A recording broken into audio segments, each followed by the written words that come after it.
in the booth. We are back, and we have a big Aussie talent coming on the show today. Someone who's been impressing, someone who should be on the radar of some of the biggest promotions. Jamie Edenden, how are you doing today? I'm amazing. I'm currently down in Hobart. Traveled down here for a couple of days, and it is fucking freezing, man. So I'm okay, but I'm really cold. Really? Yeah, Is it's it really cold winter down there? here. I know the seasons are different. So when it's winter in Australia, it's like summer over here and all that. Yeah, I mean, yeah, yes, it's all opposite. But where I'm from a place called Sunshine Coast, and it is like complete opposite end of the country, and we don't really get a winter. As down Yeah, here in Hobart, it's like a winter year round, so it's not that nice.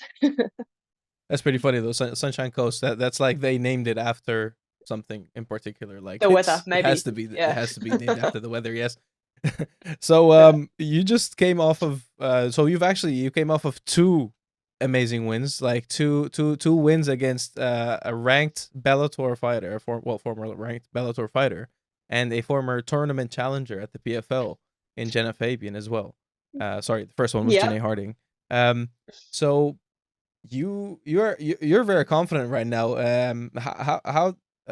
How do you feel after those two performances? Do you feel differently about yourself and your own level in a sense?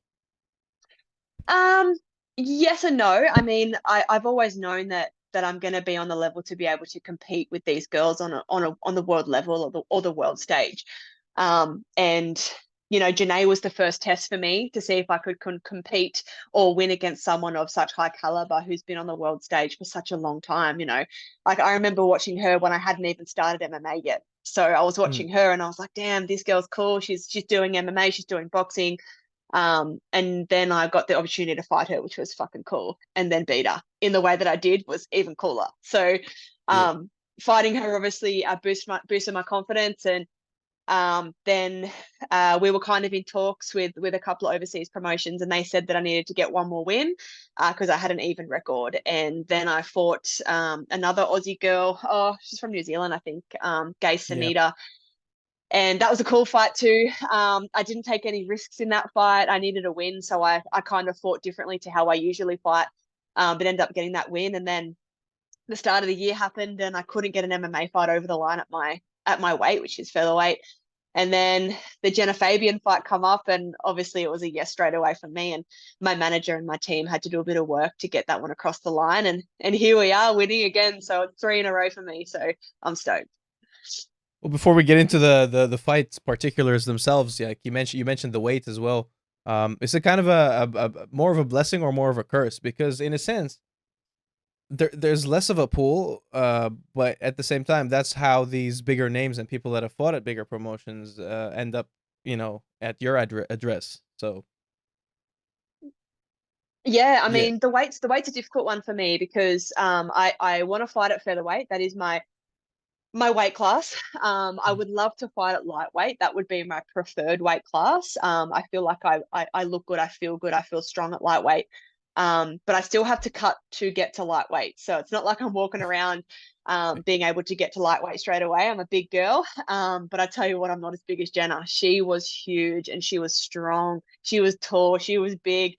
So me fighting at 75 kilos again is probably not going to happen. But never say never. If the opportunity comes and it's the right fight for my career, I'll never say no. So that fight itself, I mean, so you said like the first reaction you gave me after the fight was, well, she was fucking big, like that's the thing.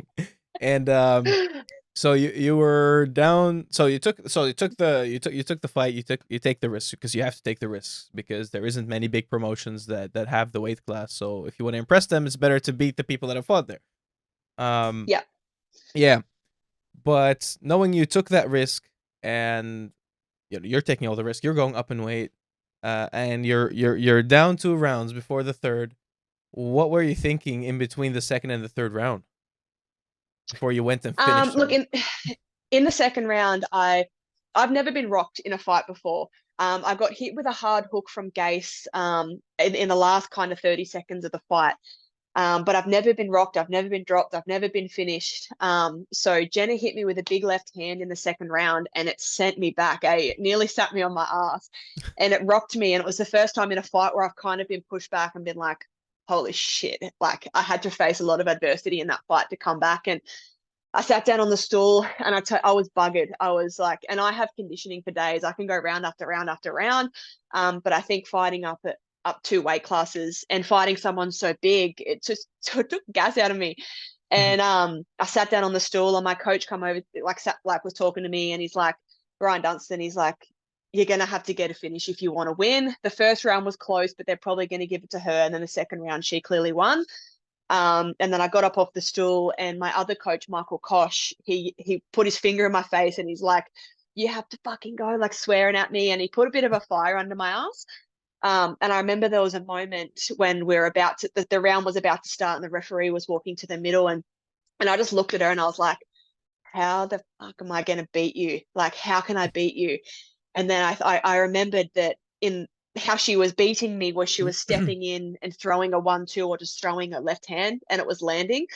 So I was like, I'm going to feint and wait for her to step in and throw and then come underneath and get a takedown, because I knew if I could get her to the ground, I'd be able to beat her. Mhm. Because I knew that she didn't have a very strong grappling game. And I'm very heavy on top when I do get on top. So that was the game plan. As soon as I got around the wrist and I got that body lock, I was like, yes, and I got her down and I was on top of her. And then there was a moment where she put her knee across my waist to try and get up, and I had a decision to either get up or pass. And I just thought to myself, I'm so gassed, I cannot stand on my feet with this girl. So I passed into mount, and then it was funny, because Mhm. I always used to say I'm never going to do these gorilla hammer fist things. I saw one of the local fighters a couple of years ago, Tim Schultz. He did it in a fight. I think it might have been an amateur fight that he had. Anyway, he was on top of this guy and it was just raining down these hammer fists like this. And I was like, why would anyone do that? Like, I just couldn't. And then when I was on top of Genah, and I was just like, whoa, whoa, like I couldn't stop doing That's great. it. I Yeah. mean, So it's also like visuals, you know. Like at some point, you're like, I don't care how they land. I just need to like show that I'm landing a lot of strikes here, you know. So yeah, what if they yeah. also And what obviously, if they don't stop? Yeah, go ahead.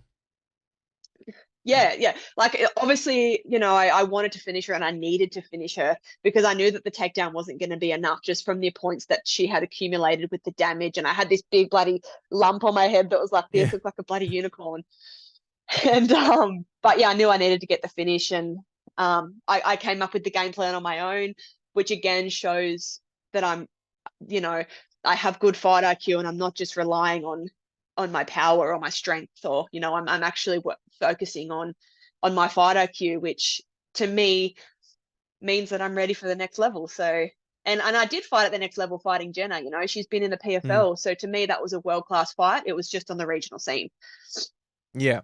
Yeah, exactly. So you basically say, yeah, you adapted in between rounds, like, well, within through Mm, in the round by yourself.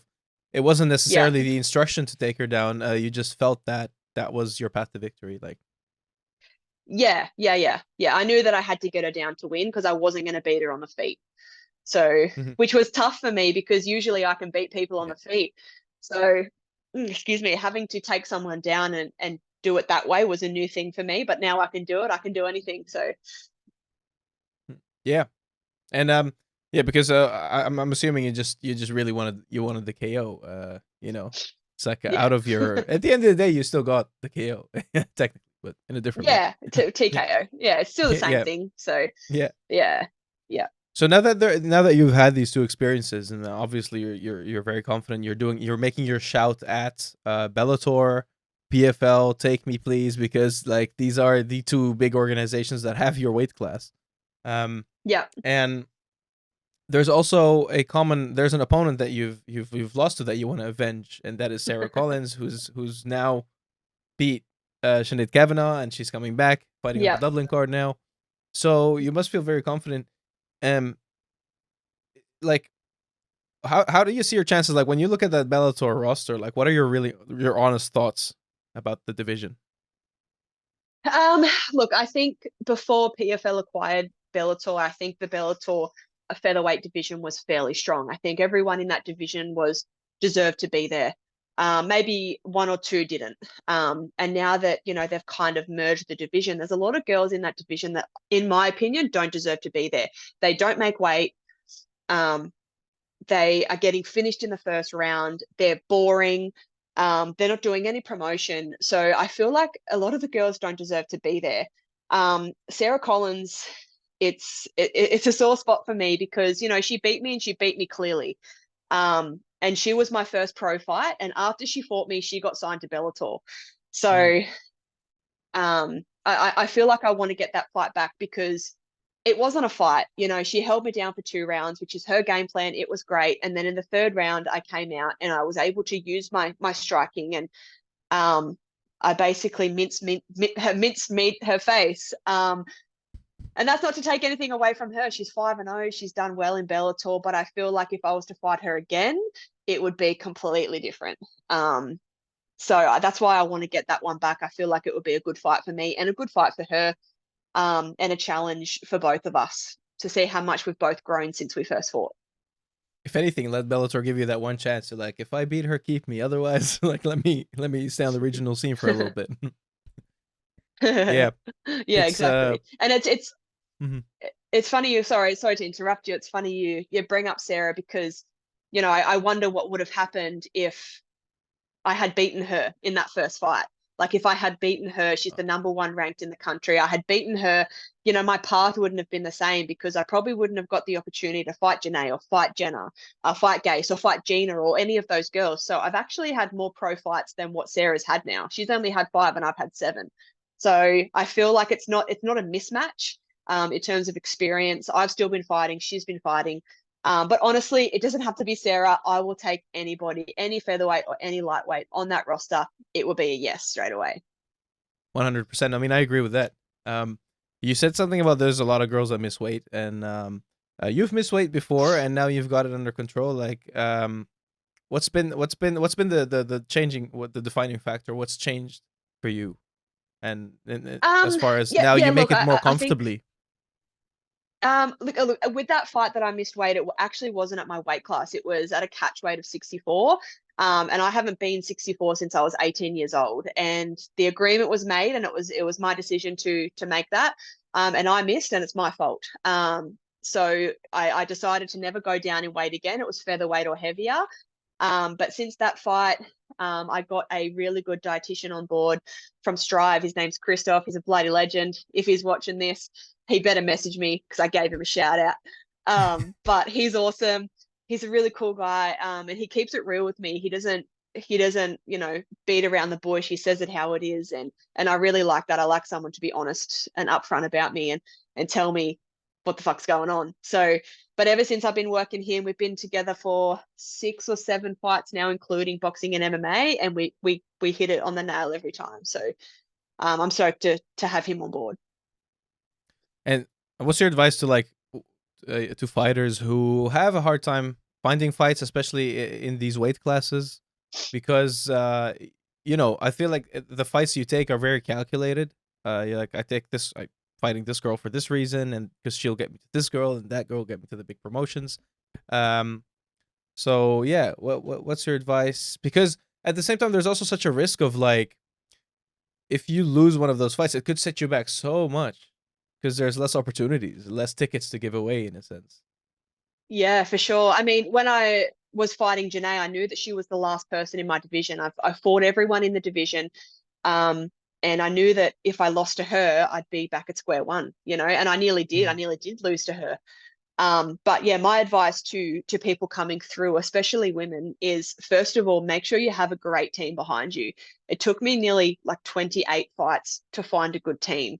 That's your coach, your assistant coaches or whatever, your striking coach, your BJJ coach, your wrestling coach. They all have to be top tier and they all have to have your back.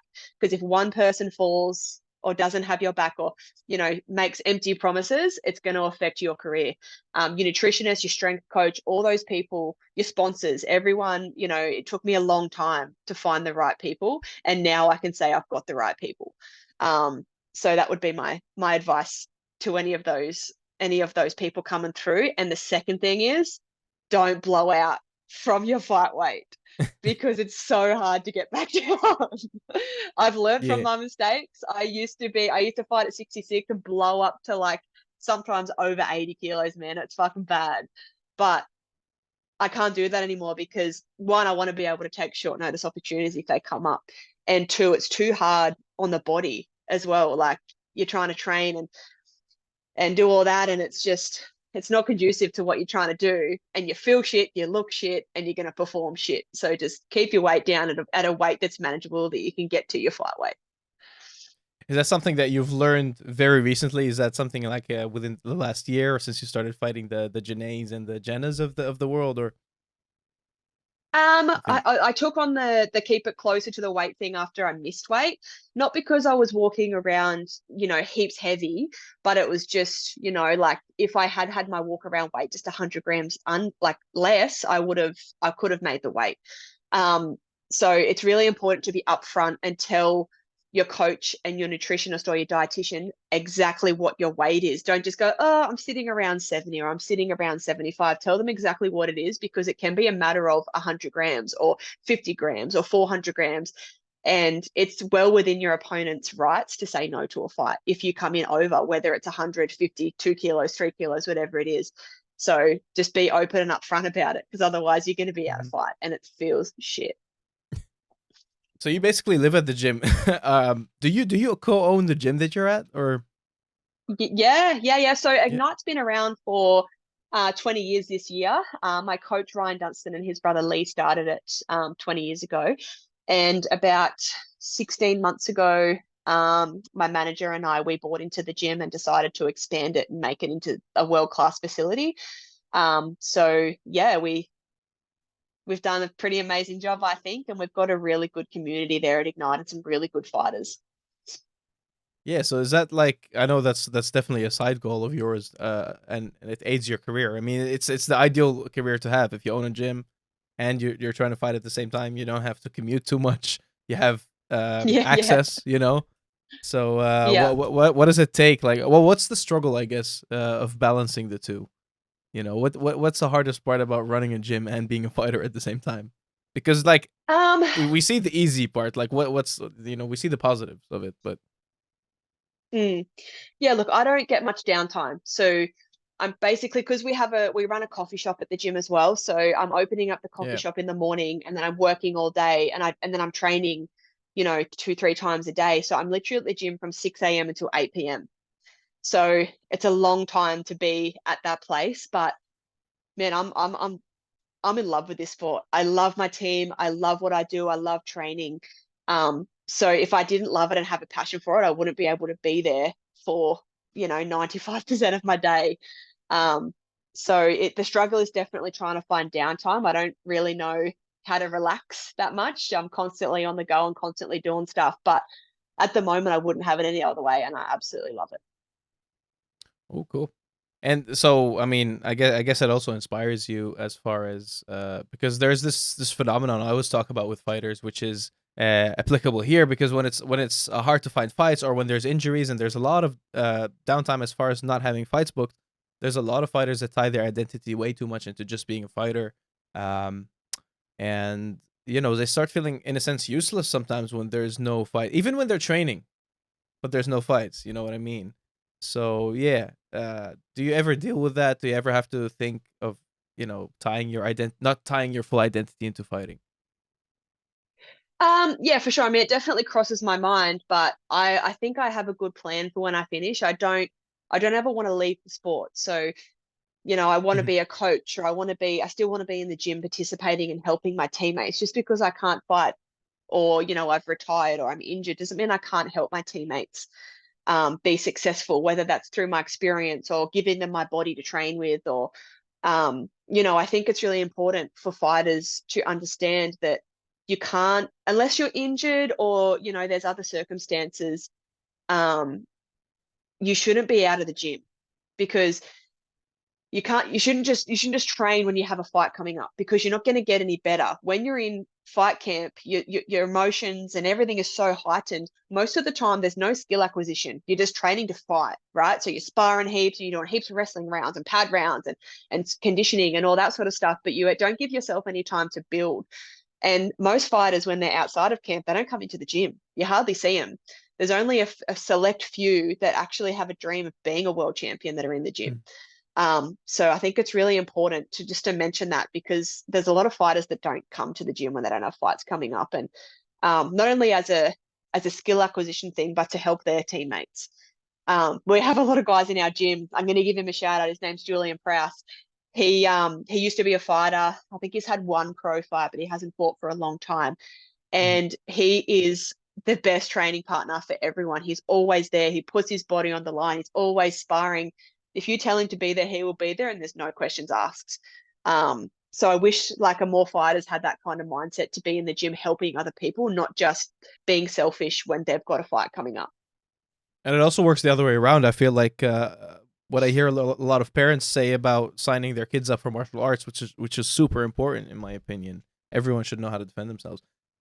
They're always against. They say, "Oh, I don't want my children to compete. I don't want my children to get hit and to fight and all that stuff." But like, I think it's important to also put the message out there that you don't have to necessarily become a fighter or anything like that.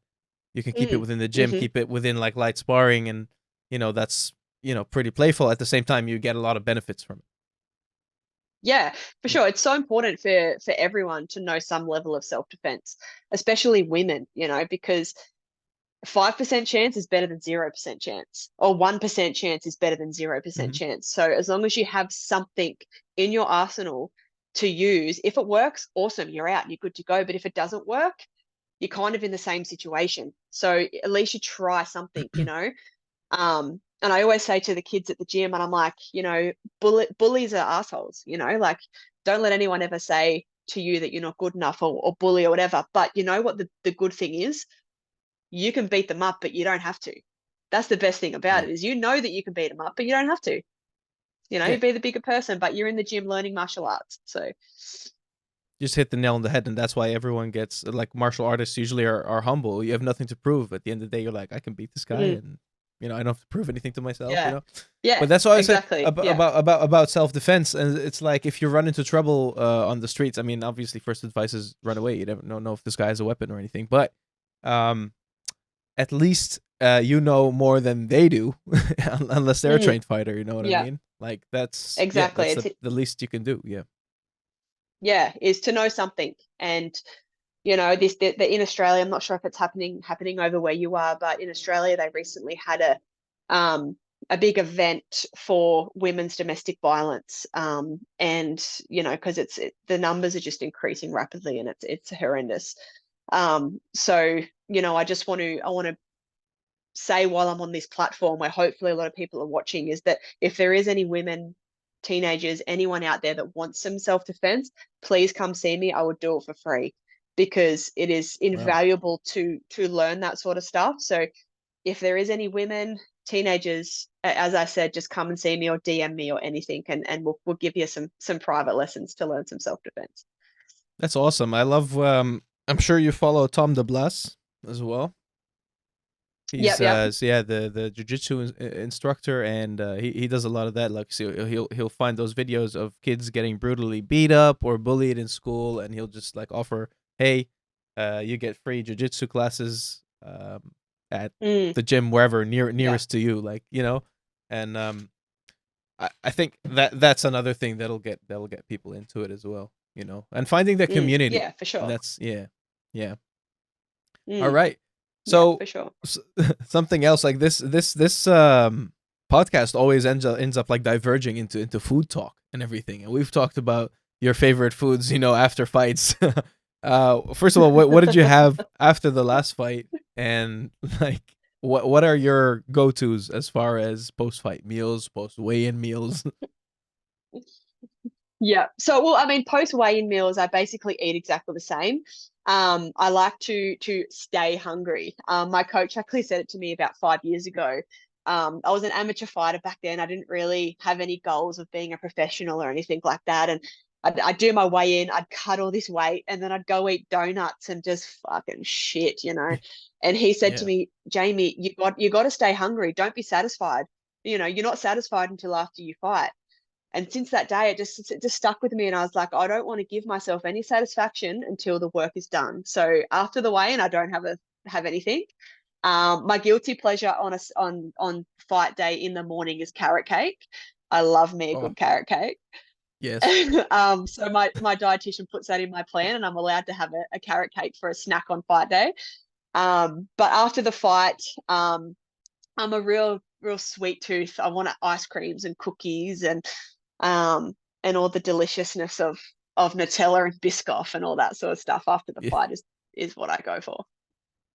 I guess you're gonna open a bakery after the after your career as well. When I was a kid, I didn't know this, but my parents told me when I was a kid, you know how they go around, they're like, what do you want to be when you grow up? And they're like, Yeah. I want to be a doctor, or, I want to be a whatever. And they'd come around to me and they'd be like, Jamie, what do you want to be? And I was like, I want to own a cake shop.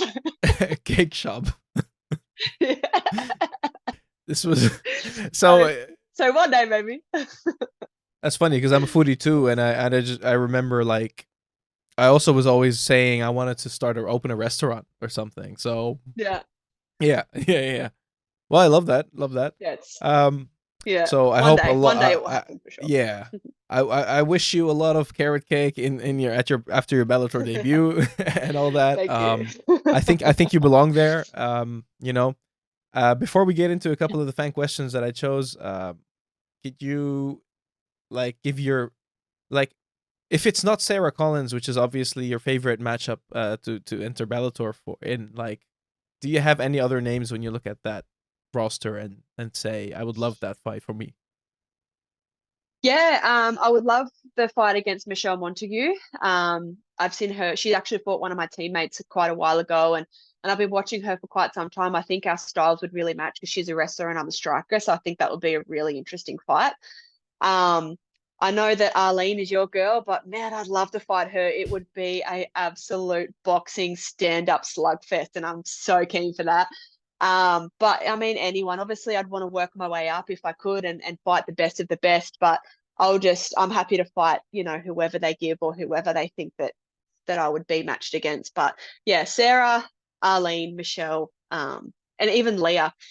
I'd love to fight Leah Mhm. McCord. I don't know if she's still hanging about or what's going on with her, but I feel like my Yeah, style matches up fairly well. I love those matchups. I mean, those definitely Mm, bangers. And I think Leah's it's weird what happened, like, because they gave her that title fight, and then mm, they merged the promotions, and then the title fight didn't happen, and Chris Cyborg wasn't gonna yeah, come back for a bit because she had weird. her disputes. So yeah, Yeah, and now she's yeah. boxing or something. I'm not sure, but yeah, yeah, Chris, yeah. yeah, Yeah, it's like if you can make money. That's yeah, yeah, yeah. yeah. And you've taken a boxing fight too, recently. Yeah, I've had about 6 boxing fights. I've got two belts. I've got a Queensland belt and an Australian belt in boxing. Excuse me. So yeah, I dabble a bit. I enjoy it. It's not my favorite thing to do, but as you would probably know, that the money is 3, 4, 5 times the amount. So while I'm sitting waiting Yeah. for an MMA fight, I often take a boxing fight. But right now, my mind is completely and 100% focused on MMA. So I'm just staying focused and training and ready to take a fight if it comes. Well, off of that point, like, would you suggest to younger fighters that it's better to focus fully on MMA, or is it good to take these one-off fights? Or I mean, I know competing in jiu-jitsu is not the same as far as damage and all that, but Mm. also like competing in other disciplines. I think it depends. I mean, I think my style translates well from MMA to boxing because my style is heavy hands. I don't really throw a lot of kicks. I do a lot of wrestling now, but I don't really throw a lot of kicks. So I can kind of translate between the two without it having to change too much apart from the wrestling and grappling. But in saying that, I take boxing fights because I like to stay active. I like to have 4 or more fights a year. And because of my division in MMA, I'm unable to do that because the opponents are just too few and far between. So if you want to stay active and there's no opponents, definitely go between the two if you and your coach think you can. But some women don't have to. I mean, some women have a pool of 20 women that they can go and fight, but I don't. So yeah, I take Yeah, both. yeah. All right. Well, what are your opinions on karate combat, by the way? Speaking of like competing in different disciplines, because that seems like an avenue I where, I think that's yeah, cool. I think it's cool. I'd, yeah. I'd love to do a 1 round boxing, 1 round kickboxing, 1 round MMA. I think that's sick. That would be cool. So Well, I don't know if they go on your record though, but yeah. Karate Combat does. Yeah. So that's that. Have you heard of them? You know them, right? That organization. Yeah. Yeah. Yeah. So they've been. Yeah. So it's like they removed. It's like MMA then without the grappling, except for like the Yeah, take that cool. you're allowed to take someone down and then strike for 5 seconds and then get up, and yeah, I like the way the That pit sounds is like my kind of structured. fight. Yeah. You know what I That's think cool. where it Yeah. fits in for you, like you should talk to them as well, because um Yeah. That'd be if cool. you're gonna have to wait longer for Bellator PFL, I think that's a great place to like get some more fights, and Yeah. I think their locations have been amazing, but they have this thing there. It's the pit. Have you seen how the pit looks where they fight? So you like I you don't can think so. actually I have to look that up. it's the mat. You have the canvas, and then you have like it goes up like this, so you can even like push someone onto that the slope, like sort of the ledge like that, Yeah. and like strike and beat them up on there. So Oh, that's mad. yeah, I'll send it to you. I'll show you. Cool. Yeah, Yeah. cool. Anyway, some fan questions of I was pick out like a few, and then I can let you Yep. go. Yeah. Cool. So Preston Walton Paris says, "What is your favorite and least favorite part of training?" I'm just gonna definitely jump in and say my least favorite part of training is BJJ. Yeah. Anyone who knows me will be like, yeah, I knew she was gonna say that. I don't enjoy it. I do it because I have to do it for my sport, but it's not my favorite thing to do. And my favorite thing is sparring. I wish I could spar every day. Sean Strickland used to say that he Yeah. used to spar every day. I wish I could do that. But I think I'd be a lot dumber if I did that every day. That's a very interesting, like, because his method is basically like, I fight every day, I spar because he spars every day, every training he's sparring. Mm. So he's had so many more fights actually than he Yeah. has on his record, basically. And then I feel like do you feel like that takes how much pressure do you think that takes off when you're in a fight? Saying Oh, like maybe looking at a fight as just like, massive oh amounts. yeah, Yeah, massive amounts. because it's the Yeah, but same. it's You're just just fun. going a That's little the bit funnest harder. thing to me. Mhm. Yeah, exactly. Yeah, good. That Hatcher 97 says, "Who are your favorite Australian female fighters?" Hmm. I'm really loving watching Lisa Kiriakou at the moment. Um, I've known her since she was fighting as an amateur. And I followed her journey and watched most of her fights. And what she's doing is pretty cool. She went from where she started to where she's going, and she won a belt, and then she went to the UFC. Mhm. Whatever that thing is, Road to UFC. Yeah. So that's pretty cool. But there's a lot of good amateur girls coming up. My girl Erin Carter and Elizabeth Falmoina, she's had 2 pro fights. And all the girls from our sister gym Gamebred. I'm a big fan of my team, man. They're all awesome girls, and they're my favorite fighters. Yeah. Yeah, it's the best when you see someone coming up, you're coming up together. You know all the stories and the behind the scenes stuff, all the struggles, Mm, and then seeing them yeah. make it to a big stage is special. Yeah. Yeah. Yeah. Yeah. Mr. Music Army says, "Which song do you have on repeat, and which song will you walk out to next fight?" It's always going to be Mariah Carey. Yeah. Fantasy. It's always. So I that's your used to walkout walk song out to and on repeat. that's Yeah. Yeah, that's on repeat. It just really just gets me in the mood to fight. I don't know why, but it's just really cool. I think with my style, when I first started as an amateur, I used to want the screamo and the like to Yeah. try and get me in a mood. But I just found that me being in a mood wasn't a good fighter.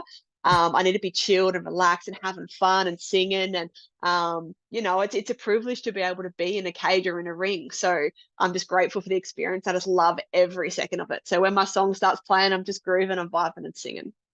Oh man, yeah. I know it goes both ways. For me it's like if you're Mm, vibing and your footwork is just better, your rhythm is on for the mm, dancing music, yeah. I guess if yeah, people aren't rhythmic, it yeah, may not help, but if you're rhythmic, you understand what I'm saying. Like, yeah. yeah, for sure. Okay, give you one more. 30 Shalinian 30 says, "What were your favorite cartoons growing up?" The Simpsons. The I love The Simpsons, Simpsons. It classic. was a tradition in my household.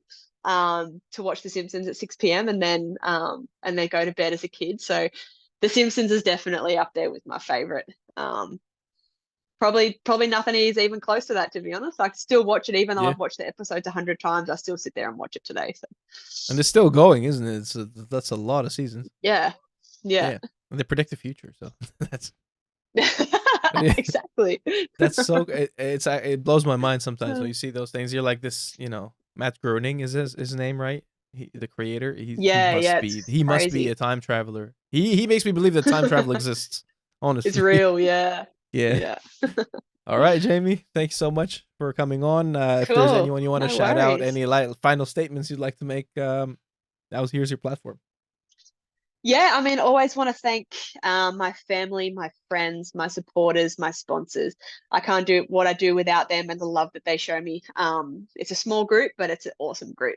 And it's a strong group. So shout out to all those people and my training partners back at the gym and my coaches. Love you guys. But yeah, that's basically it. I'll give my dad a shout out because he watches every single one of these interviews. So love you, Dad, and I'll see you in a couple of days.